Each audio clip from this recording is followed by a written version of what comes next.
আজকে নিয়ে এসেছি চিকেনের পাতলা ঝোল। চলো আজকের চিকেনটা আমি রান্না করব আর ভিডিও করেছি তোমাদের সাথে শেয়ার করব। অনেক দিন বড় ভিডিও সঙ্গীতাস কিচেন চ্যানেলে আসে না, আজকে তাই ভাবলাম অনেক দিন পর এই ভিডিওটা তোমাদের সাথে শেয়ার করি। যদিও আমি অনেক শর্ট ভিডিও চ্যানেলে দিই, কিন্তু বড় ভিডিও এবার অনেক দিন পর নিয়ে আসলাম। চলো কথা না বাড়িয়ে কিভাবে আমি চিকেনটা রান্না করছি দেখা যাক। খুব ভালো করে চিকেনটা ধুয়ে নিয়েছি, আর ভালো করে কিন্তু জলটাকে ঝরিয়ে নিতে হবে। তারপর দিলাম তার মধ্যে পরিমাণ মতো নুন, হলুদ, কুচনো পেঁয়াজ, টক দই ফেটিয়ে রেখেছিলাম আগে। আর এই যে মশলাটা দেখতে পেলে, এই মশলাটার মধ্যে রয়েছে এক টুকরো আদা, একদম অল্প, আর আছে 8-10টা শুকনো লঙ্কা, 4-5টা লাল কাঁচা লঙ্কা, আর 8-9 কোয়া রসুন, আর ছোট একটা সাইজের পেঁয়াজ। এই কয়েকটা জিনিস পেস্ট করেছি।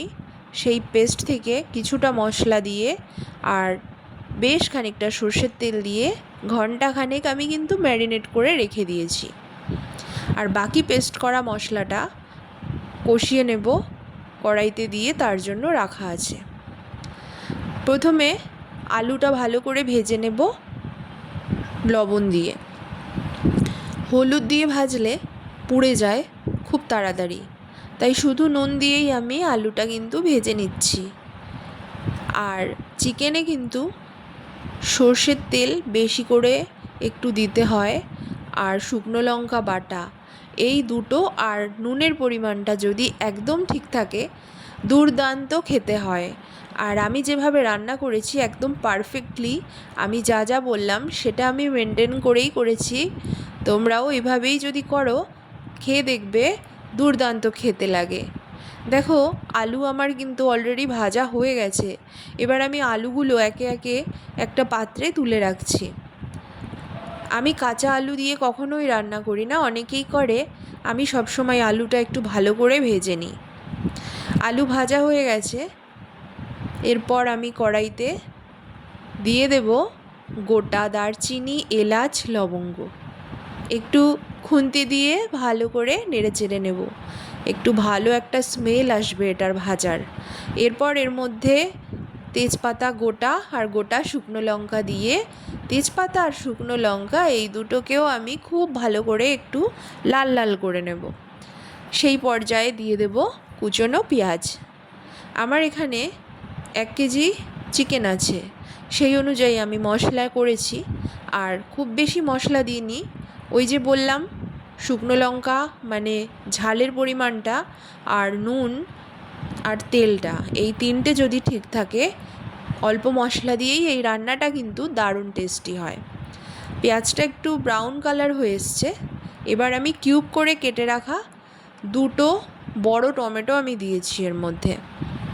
টমেটোটা কখনোই পেস্ট করে দিই না, তাতে ঝোলের টেস্টটা ভালো হয় না, এটা আমার নিজের মনে হয়। আর টমেটোটা যাতে একটু সফট হয় তার জন্য আমি ওপর থেকে কিছুটা নুন ছড়িয়ে দিলাম। দেখো টমেটো সফট হয়ে গেছে। এই পর্যায়ে আমি বাকি মশলা যেটা ছিল পেস্ট করা সেটা দিয়ে দিলাম। মশলাটা ভালো করে আমি কষে নিচ্ছি সব একসাথে। এবার পরিমাণ মতো নুন আর দেব পরিমাণ মতো হলুদ। তারপর আমি খুব ভালো করে মশলাটাকে আরও একবার কষে নেব। মশলা যত ভালো কষা হবে রান্না কিন্তু তত ভালো হবে। দেখো মশলা অলরেডি কষা হয়ে গেছে। এই পর্যায়ে আমি আগে থেকে একটু নুন দিয়ে দই ফেটিয়ে রেখেছিলাম, টক দই, সেটা দিয়ে দিলাম। সেটা দিয়েও সাঁতলে নিলাম। আর দিয়ে দিলাম মশলার বাটি ধোয়া জল। এইবার আর কোনো কাজ নেই, খুব ভালো করে মশলা কষতে কষতে মশলা থেকে তেল বেরিয়ে এসছে। এই পর্যায়ে আমি এর মধ্যে ম্যারিনেট করে রাখা চিকেনটা কিন্তু দিয়ে দেব। চলো চিকেনটা দিয়ে দেওয়া যাক।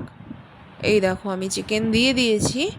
এবার আর কোনো কাজ নেই, আর একটাই কাজ, সেটা হচ্ছে খুব ভালো করে এটা কিন্তু কষতে হবে, তাহলে তোমরা কে কীরকমভাবে চিকেন রান্না করো আমাকে কিন্তু কমেন্ট করে জানিয়ে যেও।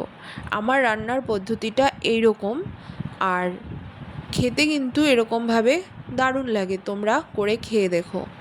এরকমভাবে চিকেন রান্না করলে যাদের ধরো সর্দি, অনেক দিন ধরে জ্বর, মুখে কোনো টেস্ট নেই, তাদের কিন্তু টেস্ট ফিরে আসবে। কেননা শুকনো লঙ্কা আর নুন যদি পরিমাণ মতন ঠিকঠাক দেওয়া যায়, মানে শুকনো লঙ্কা বাটা, তাহলে কিন্তু দারুণ খেতে হয় এই চিকেনটা। আমি এরকমভাবে শুকনো লঙ্কা বাটা দিয়েই চিকেনের ঝোলটা পছন্দ করি। স্যুপ করলে সেটা অন্য জিনিস, কিন্তু চিকেনের পাতলা ঝোল করলে আমি বরাবরই এরকম করি। খুব ভালো করে আলুগুলোও দিয়ে দিয়েছিলাম চিকেনের মধ্যে, খুব ভালো করে কষেছি। এবার দিয়ে দিলাম ঝোলের জন্য পরিমাণ মতো জল, দিয়ে ভালো করে নেড়ে চেড়ে এবার আর কোনো কাজ নেই, ফুটতে দিতে হবে। দেখো ফুটেছে, তবে একটা কথা বলি, এই পর্যায়ে আমি গ্যাসটাকে কিন্তু একদম ফ্লেম লো করে 15 থেকে 20 মিনিট মতো আমি ঢাকনা দিয়ে রেখেছিলাম। তাতে করে আলুটা সেদ্ধ হয়ে গিয়েছিল, চিকেনটাও সেদ্ধ হয়ে গেছে। ঢাকনাটা আর দেখানো হয়নি। আধা ঘন্টা পর আমি ঢাকনা তোলার পর এইরকমভাবে ফুটতে দিয়েছি। ঝোলটা আমি বেশি দিয়েছিলাম, যেহেতু আমি ঝোল পছন্দ করি, আর চিকেনের পাতলা ঝোল, সেই জন্য ঝোল তো দিতেই হবে। আমার চিকেনের ঝোলটা কিন্তু অলমোস্ট কমপ্লিট হয়ে গেছে। রঙটা কিন্তু খাসা এসছে, কি বলো তোমরা? কমেন্টে জানিও রান্নাটা তোমাদের কেমন লাগলো, দেখতে কেমন হয়েছে। কথাতেই আছে, আগে দর্শনদারি পরে গুণবিচারি। যাই হোক, দর্শনে কিন্তু খাসা হয়েছে। সঙ্গীতাস কিচেন চ্যানেলটাকে সাবস্ক্রাইব করো, ভিডিওটা লাইক করো ভালো লাগে।